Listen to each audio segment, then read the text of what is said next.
दिल्ली विश्वविद्यालय में history honours पाठ्यक्रम में मनुस्मृति और तुज़ुक-ए-बाबरी को शामिल करने का प्रस्ताव रखा गया था। यह बदलाव 4 वर्षीय स्नातक कार्यक्रम के 7वें सेमेस्टर के लिए था।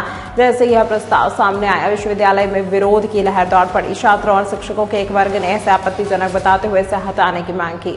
छात्रों और शिक्षकों का कहना था कि इन ग्रंथों को पाठ्यक्रम में शामिल करना इतिहास के नाम पर विवाद खड़ा करने जैसा है। कई शिक्षकों ने इसे पढ़ाई के मूल उद्देश्य से भटकाने वाला बताया और विश्वविद्यालय प्रशासन से अनुरोध किया कि वे इस प्रस्ताव पर पुनर्विचार करें।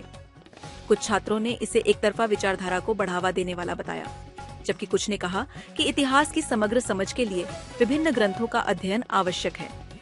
डीयू प्रशासन का जवाब। छात्रों और शिक्षकों के विरोध के बीच दिल्ली विश्वविद्यालय के प्रशासन ने अपना आधिकारिक बयान दिया। विश्वविद्यालय के रजिस्ट्रार प्रोफेसर विकास गुप्ता ने एबीपी न्यूज से बातचीत में कहा, हम न तो बाबरनामा पढ़ाएंगे और न ही मनुस्मृति को पाठ्यक्रम में शामिल करेंगे। अभी हमारे पास इस प्रकार का कोई प्रस्ताव नहीं आया है और इसे एकेडमिक काउंसिल एसी और एग्जीक्यूटिव काउंसिल ईसी में पास नहीं किया जाएगा।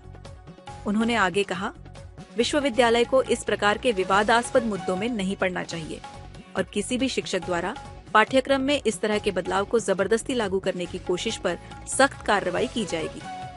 किसी भी राजनीतिक विवाद से बचने की कोशिश।